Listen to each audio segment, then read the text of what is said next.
What's up guys, Kara Corey here from Kara Corey Fit Life, and today I'm going to show you how to make one of my favorite dessert bars. This is going to be a strawberry oat bar. This is a recipe that I used to cook a long time ago, and now I've adapted it to include some whey protein, so we're going to use that in addition to Greek yogurt and get lots of protein in this recipe, and it's going to be pretty low fat and a good source of carbs. So to get started with this recipe, we're going to first preheat your oven to 325 degrees. And we're going to use a 8x8 inch baking pan today, a baking dish. If you don't have one this size, if you have a cake pan that's like a 9x13 size pan, you can go ahead and use that. And what I would suggest you do is just maybe increase some of the ingredients by half so that you can completely fill the pan. I'm first just going to spray the pan with nonstick spray. We're going to set that aside, and then to get going, we're going to start with our crust that's going to be used for the crust and also like a crumb topping. The first ingredient we're going to add is going to be oats. I've got one full measured out cup of oats we're going to dump into a pan. Next, we're going to add in 1 cup of flour. I'd prefer whole wheat flour, but I only had just basic all-purpose flour laying around, so that's okay. We can add that in there. Next, we're going to add 1/2 cup of packed brown sugar, and I use the Splenda brown sugar because it definitely helps cut down on some of the calories. Next, we're going to add some ground cinnamon in there. I'm going to go ahead and I don't measure that, I just sprinkle that on. Can't go wrong with that. Next is sea salt, and I'm just going to do just like a couple turns of sea salt. That should be good. And then for our last dry ingredient, I am doing a 1/2 teaspoon of baking soda. So we're going to dump that in there and whisk it up. Once you've got all your dry ingredients whisked up, I'm going to add in, I've got 1 full tablespoon of coconut oil heated. If you don't have coconut oil, you could go ahead and use butter if you want, margarine, but we want to have a little bit of a fat source in there. So I'm going to add that in there. Next, I'm going to add some I can't believe it's not butter spray. I'm just going to take the top right off of there. Yes, I can't believe it's not butter spray. It does still have some calories and fat grams depending on how much you use of it, so you do have to be mindful of that. If you prefer to just use butter, you can, but I'm going to go ahead and add a couple more tablespoons in there. I'm going to start with 2, and then we're going to go ahead and mix this around. You want it to be to that crumbly point. You want it to be wet enough, but you don't want it to be too dry, essentially, otherwise it's not going to all stick together.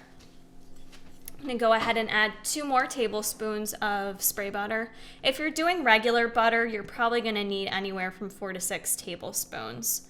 So I'm going to add in those 2 tablespoons, and then I don't want to keep adding spray butter to it, so I'm also just going to add a little splash of the cashew milk.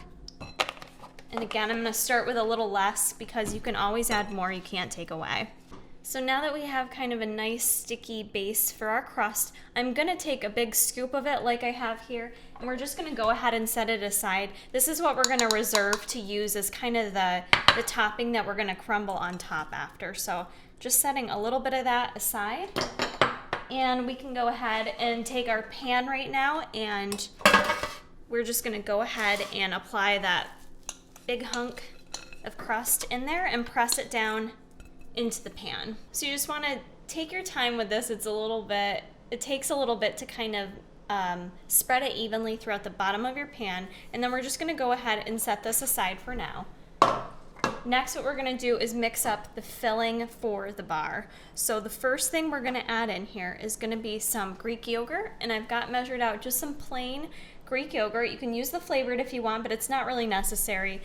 And we're going to add 1/2 cup into our bowl. Next, for a sweetener, I'm just going to add a 1/2 cup of Splenda.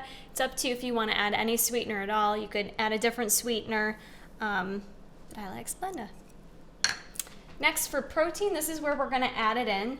I'm going to use the Cinnagram flavor, vanilla, caramel, any of those types of flavors would taste really nice with this. And I'm going to add 1 full scoop of the Cinnagram. A couple more things. I'm going to add in some pure vanilla extract. We're going to add in 1 full tablespoon of that, which is all I had left. Perfect. And last ingredient we're going to add in there, I've got 1 egg white in here, all whipped up. We're going to go ahead and pour that right in there too. And we're just gonna go ahead and mix this all up. Next, what I'm gonna use is the sugar-free strawberry preserves. If you guys want, you could use a different flavor, or if you wanna just use the fruit itself, you could as well. I'm gonna go ahead and add a couple like heaping tablespoons in there.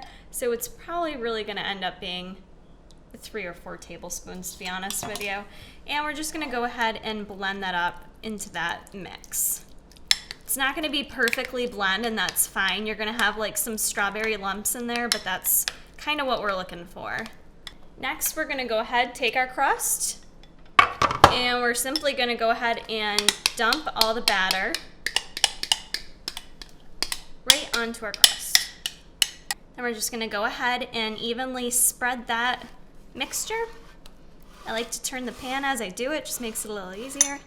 Next, we're gonna take that leftover oatmeal crust that we kind of set aside, and I'm just gonna kind of like, gets a little messy, but I'm just gonna kind of play with it with my fingers a little bit and slowly add it as like a crumble topping to the top of this. Once you've got your topping all complete, we're gonna go ahead, put this in the oven, bake it at 325 degrees for anywhere between 30 to 40 minutes. So I recommend taking it out at 30 minutes and seeing if it's at the desired consistency. All right, guys, so I cooked my bars for 30 minutes and then took them out of the oven. And they look and smell delicious. You're gonna wanna go ahead and let these cool for probably about 40 minutes. So I'm just setting them on a wire rack. You're gonna wanna let them cool before you cut them up. And then these are definitely gonna wanna be stored in the refrigerator since they did include Greek yogurt. But these are a great little snack dessert, and with the Super Bowl coming up, not that I like the Super Bowl, but I sure do like the snacks, this would be a great thing to have there. You can cut it up in little bite-sized pieces and everyone can enjoy a healthier type dessert. So I hope you guys give this a try, and we'll see you in the next one.